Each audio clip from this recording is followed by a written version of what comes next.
Hello and welcome to another episode of Gotham Sound TV. I'm Peter Schneider and I'm here with Laura Sinnott. Laura, welcome. Thank you. I'm happy to be here.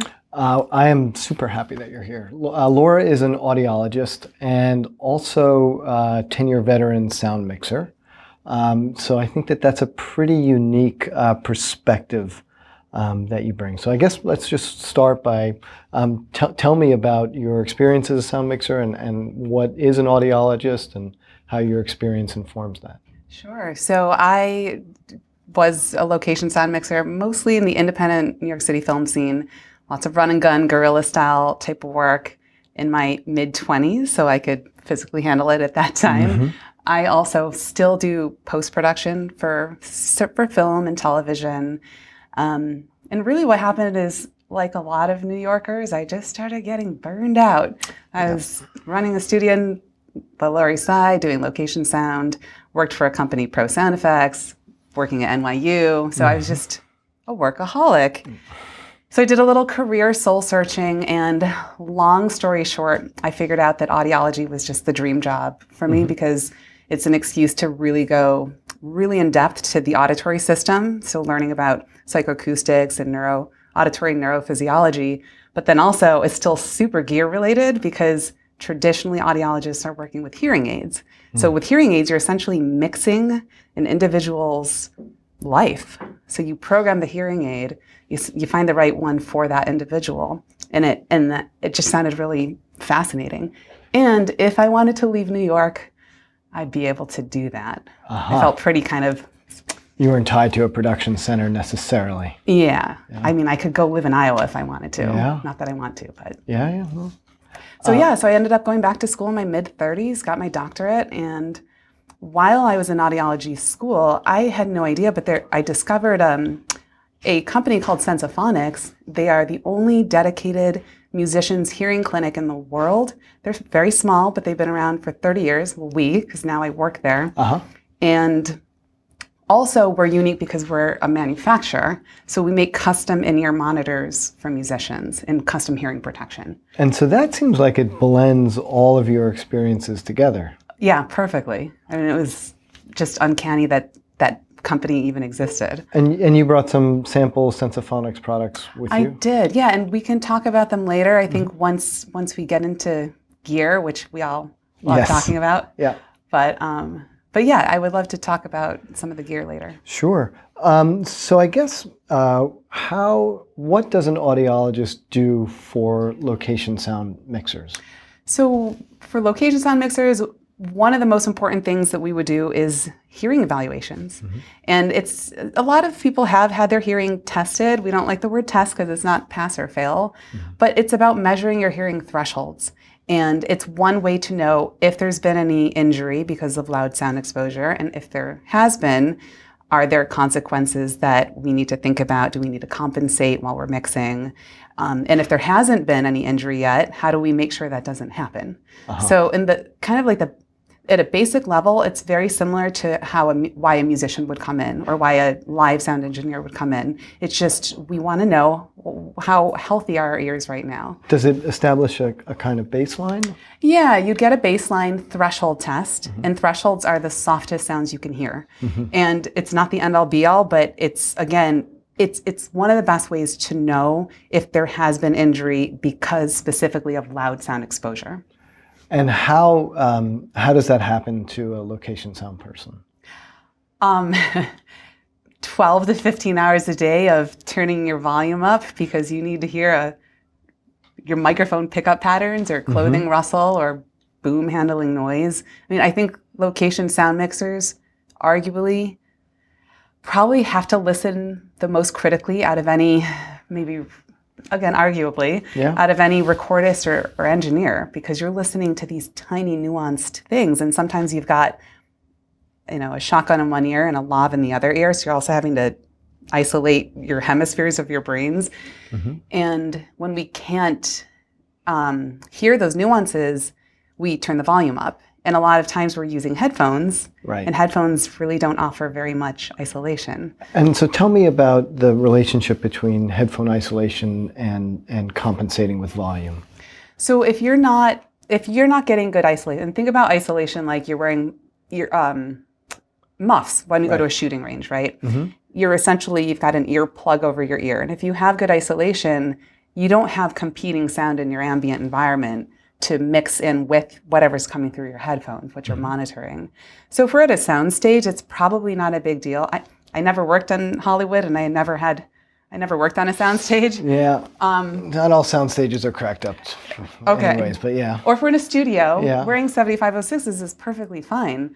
But once you're on the streets of New York, or even when you have even a little competing sound, or like me, if you're only 5 feet away from the actors and you're like crunched up in a corner, even the natural sound of the actor's voice is going to kind of mix in through your headphone mix.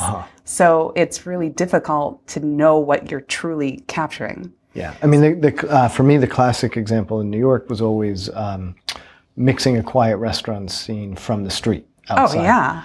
Which was a horrific experience. And my way of dealing with it before I found isolating headphones was to turn up the volume. Right. What's wrong with turning up the volume?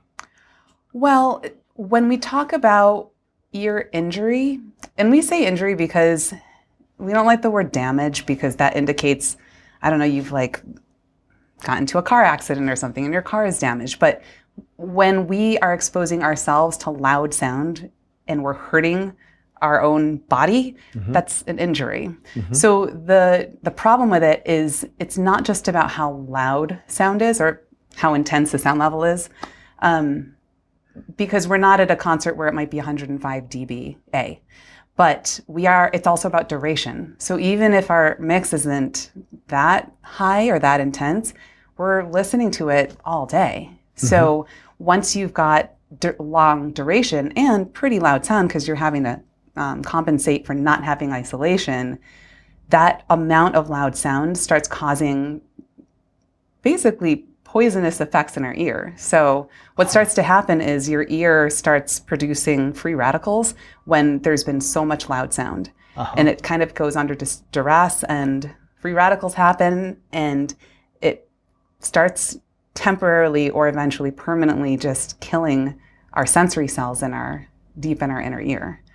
And once we start losing those cells, all kinds of horrible things can happen. Can they regenerate?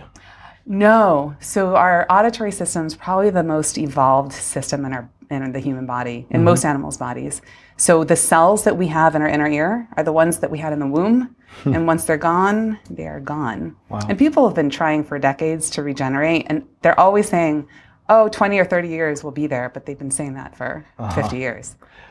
And so are there warning signs? Like, what are some warning signs at the end of the day that I might have caused harm? So perceptual warning signs would be auditory fatigue. So if sound is a little muffled at the end of the day, there's been at least temporary injury. And what that means is those little cells are probably... most people have heard of hair cells. So these sensory cells I'm talking about at the very tips, they have little cilia-like structures. So if you're having some muffled hearing at the end of the day, or you hear some ringing at the end of the day, or like a high noise floor, like when you're turning your preamp up, that is an indication that there's been some temporary injury, and likely those little cilia on those cells have basically just flopped over. And if it only happens a few times, they'll come back 12 to 24 hours. But over time, the cells just can't handle it anymore, and they'll not rise back up. They'll just disintegrate, and then they're gone. So is it better than to not know what injury has happened, or is it better to know? I don't know why. I mean, I know why. I've thought about this a lot, why sound engineers in particular so often don't want to know. So my colleagues, now I'm more in the audiology world, and I only do a little bit of sound design and post-production. But when I was a student, I did a research project, and I wanted to look at, are there risks for audio post-production engineers for hearing injury due to loud sound exposure? Because there had not been one single study. So maybe 80 or 100 studies on musicians, maybe 40 on classical musicians, less on rock and jazz, but nobody had, and a couple on live sound and studio engineers, but no one had looked at movies. And I found it so difficult to get participants, even though I had so many friends and colleagues. And promise confidentiality. Yeah, and all of that. course, of course. We had an IRB and everything. Yeah. And it was really difficult because a lot of engineers don't want to know. It's scary. It's scary, yeah. I mean, I've been tested, not for a while, but yeah, I mean, there's definite signs of injury. Yeah. And headphones were specifically labeled as the cause. The other thing that happens to us on set is I feel like nobody would flash a light on set without, saying something or cautioning. But loud sounds happen on sets all the time. Right. And we have very little protection. Right. And I've had to stop, and I know that injury happened after some loud sounds. Yeah. And that's something too, right, with impact sounds, maybe gunshots and explosions, and that can even just actors clearing their throats. Oh, right. Yeah, of course. Before a quiet scene. Yeah, absolutely. That just gives me some other thoughts, which we can maybe talk about later about maybe introducing some limiters. But but yeah, it's not something that's thought about really, and we're not alone in location sound. Society in general doesn't really think about hearing. So we get our teeth checked, we go to the dentist, we get our eyes checked, and we don't ever think about getting our ears checked, whether we're musicians, sound engineers, or recordists, or just a man off the street. Now, for somebody that sees this and hopefully says, you know what, I'm going to get my hearing checked, is there a standard test that they can go to, or is there a special request that they should make? Do they have to see somebody even outside of normal audiology? How does that work? Yeah, that's a great question. So audiologists do have specialties, and I would always recommend that if you're a sound recordist, that you find a music audiologist, and that's because we will have equipment that can test higher frequencies. Typically, we only test 250 hertz to 8K because that's a speech range. Right. And if you find a music audiologist, we will be able to test higher. So at Sensaphonics, we can test up to 18K. Most audiologists' equipment can only go up to 16. We have a special audiometer in our clinic. Just out of curiosity, do many of the people who get tests with you at Sensaphonics, can they hear all the way up to 18K? Or? No, so that's also interesting. With frequencies over 9K, we will lose those with age. So there's nothing we can do about that. But what we found, because we've been compiling data for 30 years, and recently we've been analyzing it with Rush University, and we have found that musicians and sound engineers, so people who have more loud sound exposure than non-musicians or engineers, have significantly worse hearing, high frequency hearing than a non-musician.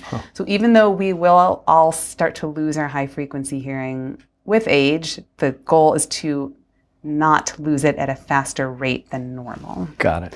And then for frequencies 8K and below, again, we can maintain healthy hearing thresholds for our whole life. I mean, there are other causes of hearing loss that we don't necessarily have control over, like genetics or certain medications. But in general, if we're taking care of our ears, we do not necessarily lose that part of the sound spectrum. And to your knowledge, is this something that insurance can pay for? Usually no, which is also just a problem. But if you think about it, like, now every audiologist will have a slightly different rate, but typically going to get your hearing checked and get a hearing eval, and I should say it's not only this threshold test. The audiologist is going to go through a full case history with you and identify other potential sources of loud sound, and together, depending on the results of your evaluation, figure out what the best recommendations for each individual is. So again, it's not just a test. Right. So maybe it's going to cost between $75 and $250, depending on where you live and who you see. And if you think about that, I mean, it seems eminently reasonable. Exactly. Yeah. Audiologists, the compensation from insurance is terrible on our end. So out of pocket's not that much. Right. All right. Well, you've brought some slides, and I'm curious. We wanted to talk a little bit about the biology of what's going on and how it relates to hearing health. Yeah. Well, I'm going to skip through. I do have some slides just to give you some visuals of the auditory system. It's kind of like we have microphones in our head, right? Because what our ears are doing is converting mechanical energy, so vibrating sound or air molecules, to electrical energy. Yeah. And I'll just super briefly go through it. Sure. So we can go to, let's see. So outer ear, that's called our pinna, the flappy part. And the pinna's job is to help with localization. So it resonates certain frequencies.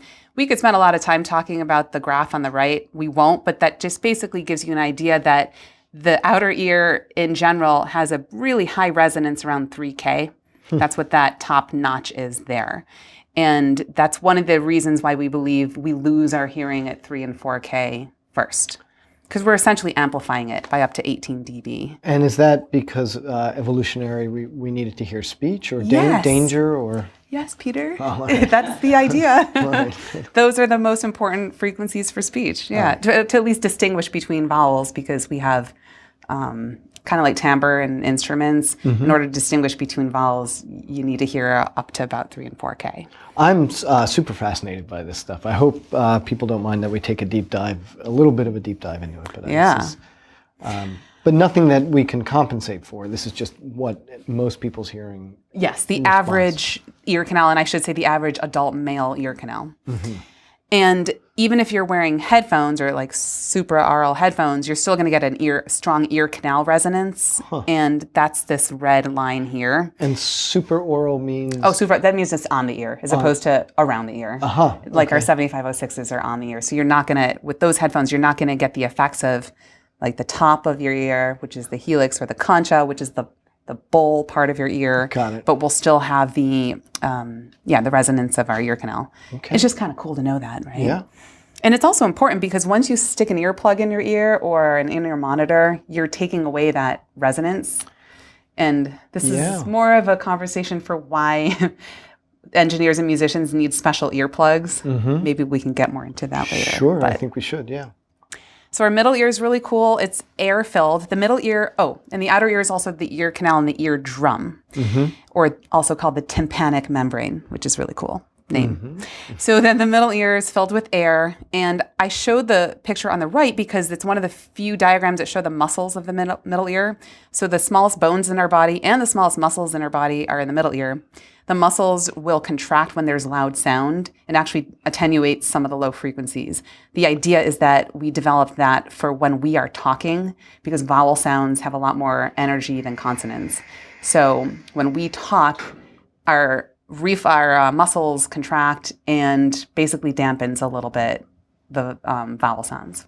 So we don't hear our own so we don't hear our own voices to be very, very loud. That's the theory. And then just a shot of how small these little bones are. And the purpose of the bones of the ear they act as a lever system, and it makes up for an impedance mismatch. So the impedance mismatch happens because the inner ear, which I'll go to this slide, the inner ear is filled with fluid. So of course, if you just had air molecules vibrating, hitting right up against the inner ear, we wouldn't be able to hear soft sounds because of that impedance mismatch. So then the bones, again, they amplify about 30 to 40 dB. Wow. And the idea is that when we evolved from fish, because fish live in water, so there's no impedance mismatch, and then we became land animals, then we had to develop the bones, basically. That's incredibly fascinating. I know. That's very cool. All right. What did the mermaid ear look like? Yeah. Oh my God, I have no idea. All right, so the inner ear is, again, filled with fluid, and it contains not only our organ of hearing, but our balance system. So I've had some drummers tell me, and I can't say who, but some pretty well-known heavy metal drummers, that lately when they're playing, they get vertigo while they're playing. So there hasn't been a ton of research into the vestibular system and hearing, but it's pretty common. So Michael Santucci, the owner of Sensaphonics and my mentor, he's like, oh yeah, I've heard people complain about that all the time. So loud sound exposure at some point can start affecting even your sense of balance. There are also little hair cells inside the vestibular system. Wow. Yeah. And basically, what's so cool about this is the inner ear is where all the magic happens. This is where we convert mechanical energy to chemical energy to electrical energy. Mm-hmm. So the organ of hearing, which is cross sections on the left, basically when we zoom in, I should backtrack. The inner ear is also called the cochlea, and it's a shell-shaped object. When we unravel it, then inside there's a little membrane. The membrane, so if you look at the image on the right-hand side, the membrane at one end is narrow and stiff, and the other end it's wide and floppy. And it's just a resonator. So the floppy wide end, of course, it's vibrating in response to low frequencies, and on the other end, high frequencies. And the coiling is to make it dense so that it... I don't know. I would assume that it's maybe more protective if it's all coiled up. Maybe there's less chance of it being injured. But I don't know. I don't know why it's coiled. But yeah, so that's basically, we are detecting sound just like a lot of musical instruments. And so when things go wrong, when there's dangerous sound pressure levels for sustained time, what does injury look like? Yes. So this is, again, an even more close-up of the hair cells, and on the right-hand side, a beautiful image of some of those hair cells. Mm-hmm. These are healthy hair cells on the right-hand side. We've got about 30,000 on each ear, and when our hair cells are all there, and we have very healthy ears, we can hear the softest sound because only a few of those little cells need to vibrate. And what is the softest and loudest sounds that we can hear? So the softest is about negative 10 dB, and that's in reference to 20 pascals. So, but it's like very soft. Like the a piece of hair falling on the ground. Right. That's even can sound louder. It's probably even softer than that. So a baby hair falling on the ground, maybe. And we measure sound in either dBA or dBHL, but that's another geeky thing we can talk about some other time. But yeah, we can hear very soft sound. And of course, again, the idea is that we needed to hear predators creeping up on us when we were sleeping. Mm-hmm. And that's why we evolved to have soft sound. And we could also get really into the neurophysiology of this. It's fascinating. The ear does not work linearly. And we have certain of the cells act as amplifiers. And those are the cells we lose first. So we lose our soft sound perception first.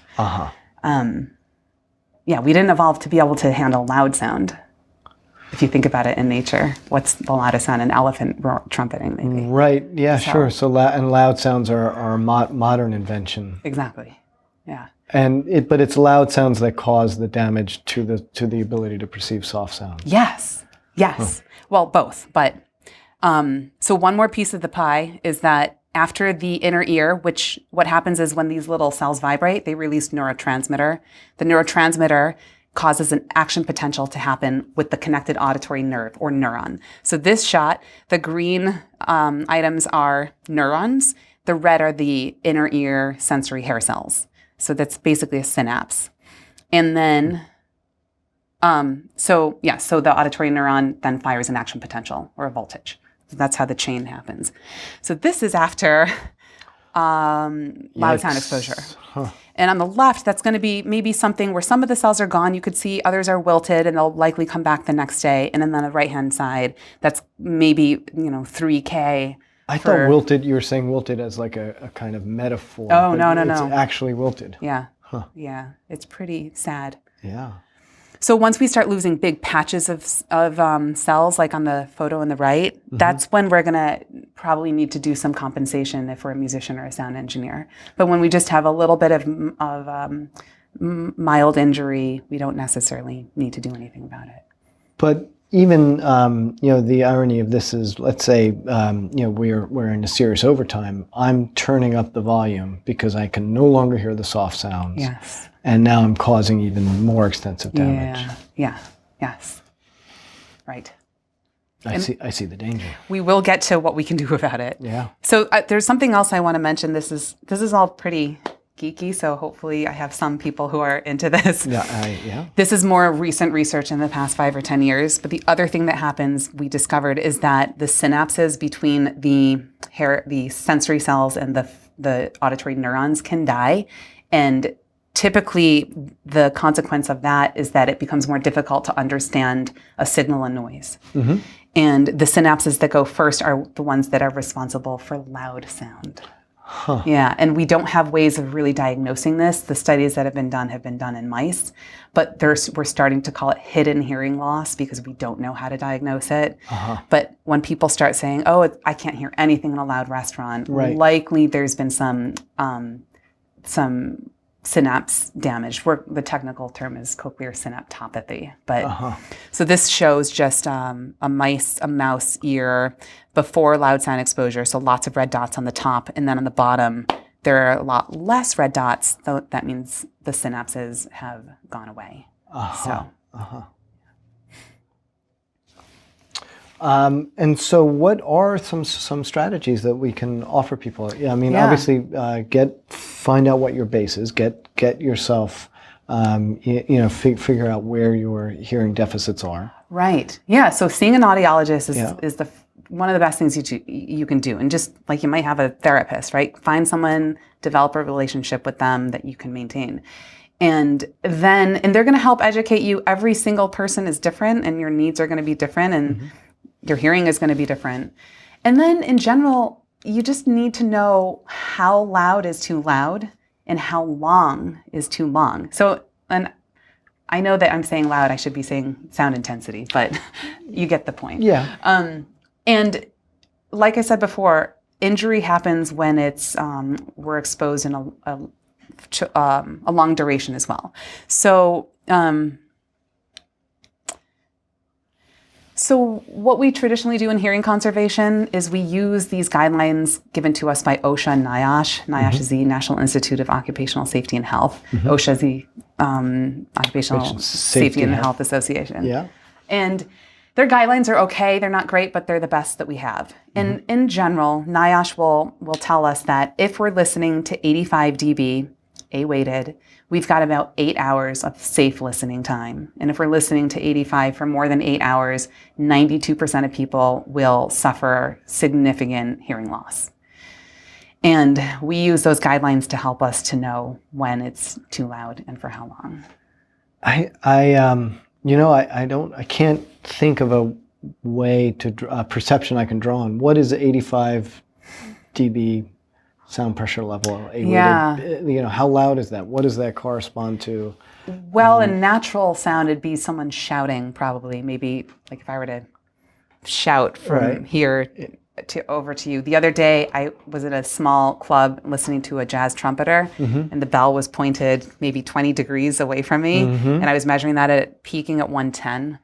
So, do you have? Is it an app on your phone, or do you have something more sophisticated than that? I will recommend the NIOSH sound level meter if you have an iPhone. It's the only app that's been validated. So it's totally accurate. You can use other apps, but you have to calibrate them with an accurate sound level meter. Got it. But download this one here. Super awesome. accurate. So 85, and that's part of what we should be doing if we don't already have. If we haven't ear trained to how loud, like a lot of engineers, are hearing, or in recordists, our hearing is so tuned, you might, you're picking up these tiny nuances of sound. So we should also be able to hear a sound and say, oh, that's roughly 70 or 80 or 90 or 100 dB. Yeah. So if you can't do that already, get the app and just start having fun on the subway or wherever you are, just start training to know that. So that's one way. And then the thing is, with location sound recordists, it's hard for us because we can't take a sound level meter and measure the ambience because we're wearing headphones. So that is really difficult to do. And so one of the best ways to know is, again, the perceptual things. If you're hearing ringing or if you've got muffled hearing, likely it's been too loud. And if you're able to compare or get a sense for how loud it is and then refer to those charts, that also gives us an idea. But going back to your audiologist to get an annual hearing evaluation. So you get a baseline threshold test. Right. And it'll say, okay, you can perceive 3K at 10 dB. Mm-hmm. And then maybe 5 years later, oh, wow, it now has to be 25 dB for me to perceive it. That means there's been some loss of those hair cells in the ear. And we know there's been injury. Mm-hmm. And this is a little bit down the road, but at Sensaphonics, we're working on a product called DB Check Pro. Mm-hmm. This is pretty odd because we mostly work with musicians and engineers who wear in-ear monitors, and they have the same challenge. They don't know how loud is too loud. Right. And so this device reads the drive voltage off of your headphone output, calculates it with published specs of your headphone, and will tell you how many minutes you have to listen safely at that level. So published spec might be this headphone produces so much SPL per milliwatt of power into it. Yes, exactly. And then you put that data into the Sensaphonics device. Yes. And it's going to be preloaded with like all the popular headphones, like the 7506 and the Shure in-ears and like the HD25s. And we talked about the possibility of a limiter. Yeah, it's not something that, I think that like Shure probably has limiters built into their receiver packs, but I'm just realizing we don't really have that for location. Well, I mean, if we happen to have a limiter circuit that we're putting on our mixer or recorder, and we're monitoring the mix track, we may benefit from that. Right. But well, anyways, this is now theoretical talk. Right. A product that I've been talking to boom operators about, and boom operators have talked to me about, is something that exists that knows the specs of the headphone. Right. Because that's part of it, and then can act as a limiter that way. Right. All right, so there's this, and then I have one practical thought for sound people. Yeah. Don't spend 14 hours listening on headphones. I think having a speaker on your cart that you can turn on between takes just to give your ears a break is super important. Totally. So if you just want to hear what's going on set, or if maybe your boom operator might, you want to make sure that they can contact you. You don't have to be listening on headphones the whole time. Right. Yeah. Would that help? Yeah, absolutely. Assuming your ambient environment is not as loud as your headphone output. But conducive. Yeah. And then, there is a lot of talk about using in-ear monitors, and I presume that that's because they offer greater isolation. Is that right? They can. Yes. Right. So should we jump into in-ear world now? So one of the special things we do at Sensaphonics is we do custom silicone in-ear monitors. And the whole reason I would say it really is Dr. Santucci and his engineers. But in-ear monitors were plastic and acrylic. Most of them still are. And the tricky thing with musicians is that if you're a vocalist especially, or if you need a perfect seal and as much isolation as possible, acrylic's not going to do it. And that's because for one reason is that it's typically hollow, so there just isn't as much mass in the earphone, so it's not able to attenuate as much sound. And then secondly, acrylic in-ears can't go very deep in the ear canal without causing physical discomfort, because it's a hard device. In ears, if you just stick your fingers in your ears and move your jaw around, ear canals are made of cartilage mostly, and they're very flexible. They move around a lot. And when you're a singer especially, or an oboe player, when you're moving your mouth, it will just hurt. So Sensaphonics started developing a silicone in-ear. It's very soft, and I guess we can just take a little look here. Yeah. So you can kind of see, there we go. I'm able to bend, this is the canal part of the in-ear monitor right here. And this has been molded to somebody's ear? Yes, correct. Yours or somebody's? No, it's definitely... but somebody's. Yeah, someone with a pretty pretty average size ear canal. But yeah, so it's very soft and flexible, and that allows you to be able to basically wear them all day. And now we're not talking a lot as location sound mixers, but the other thing that a deep fitting in-ear helps with is isolation. If you can get the canal part deep into your ear, then you're going to have better isolation. You just think of foam earplugs. They're not covering the outside of your ear. They're inserted in the ear canal. Got it. That's where you need the isolation, the device to fit in the ear canal. And if we have really good isolation, we can attenuate between 25 and 40 dB of sound, depending on the frequency. And that's a lot, right? So again, if you're standing on the streets of New York, recording some dialogue, and you're attenuating that much sound, even if a bus goes by, you're going to be able to hear a lot of what your microphones are doing. Without having to compensate by turning up the volume. Yeah. That's key. And it works for our musicians who, again, the stage volume is otherwise maybe over 100 dB all the time. Yeah. And it's incredible. So isolation, it's key. And so how would, let's say I'm a location sound person, what's the process to get one of these? The process might seem at first a little involved.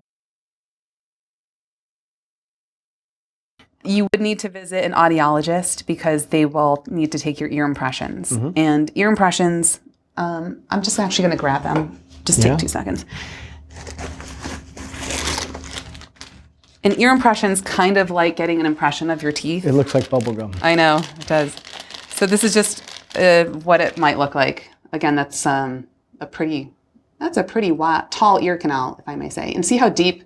Well, you don't have anything to compare to, but this is a very deep ear impression. And how is it made? How's it made? Well, we shove a bunch of foam down your ear canal and we mix together silicone. There's an activator, and then it's soft when it goes in the ear. It solidifies in a couple minutes or cures, and then we just pull it out. And then from that, we make a cast. We fill the cast with silicone, and at Sensaphonics, our lab technicians who are experts at this, they by hand bore out the sound bore, and they make sure everything is totally to spec. So it's a little bit of a process. And you cannot 3D print these things yet. Right, I've seen ads for stuff like that, but they come and go, it seems. There must be a reason for that. Yeah, it's just like anything. If you want the best, it's not yet, just you can't do it like that. Plug and play. Yeah. But you don't, Sensaphonics is in Chicago. Oh, right. So any audiologist can make ear impressions. Right. It is important I would recommend also a music audiologist because it is crucial. The audiologist is very good at making ear impressions. So if they're only making it, if they're for a hearing aid, you don't need to go very deep in the canal. Got it. And that's, again, what most audiologists are used to doing. So we even have a little guideline on our website for take this to your audiologist and ask them to do the ear impression this particular way. So you get an ear impression, and then either your audiologist will order the actual in-ear monitor, or you send it in to us just directly. I would say for anybody listening to this, reach out to me specifically if you have any questions about it. Awesome. Because I would also love to, just specifically help out any location sound recordists. Thank you. Awesome. So, so you get an ear impression, and then we make the device. And I also want to mention, we also make custom sleeves for Shure in-ears. And that's nice to know because if you're not committed to this, or you're like, I don't know about this, our in-ear that I'd recommend for location sound mixers, a 2XS, it's an $850 earphone. Okay. I will also say it's incredibly robust, and you can bounce this stuff on the ground. It works well in hot and cold weather. So, and the cables feel replaceable. We use the same cables for the Shure in-ears will work with ours. Oh, great. But if you're not committed, you could get a Shure 215, 425, 535, and we make these custom sleeves. And the sleeves go around the Shure in-ear and will give you the same isolation as a fully custom earphone. Wow. And colors, designs. Right.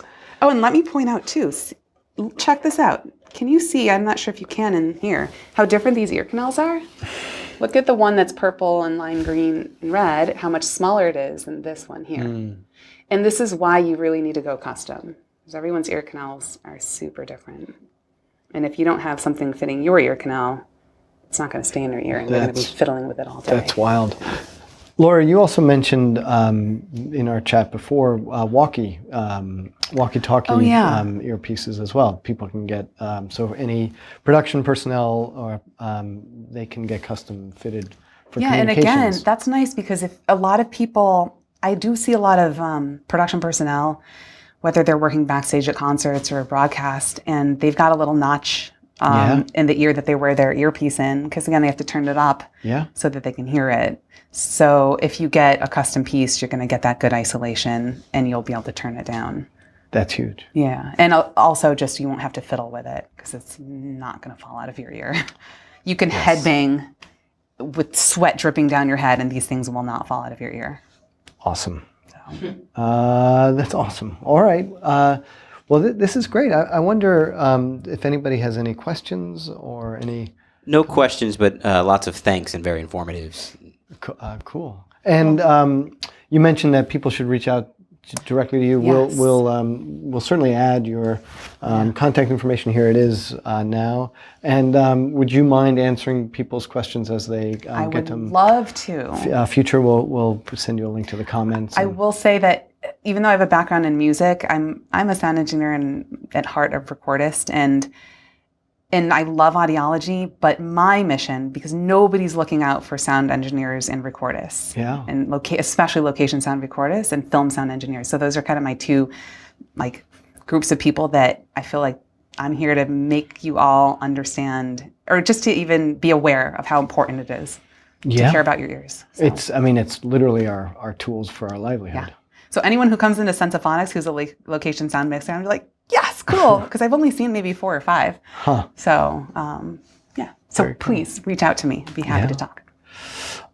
Thank you so much. Thank you for having me, Peter. And to Gotham Sound. Yeah. Love you guys. And thanks to the crew. Thanks for watching. And we'll see you next time. Atlanta Mixer this weekend. It's going to be super cool. October 25th to the 27th. There's banana pudding that we're providing, and something on Friday night we're hosting. Gotham Flea November 9th is very cool. If you have gear, used gear you want to sell, or interested in buying used gear, there's no admission. If you want to sell, just RSVP November 9th here at the shop in Long Island City. Archives at gothamsound.tv. Follow us on Facebook, Twitter, and Instagram. Please send ideas for future shows to info@gothamsound.com. Thanks for watching, everybody.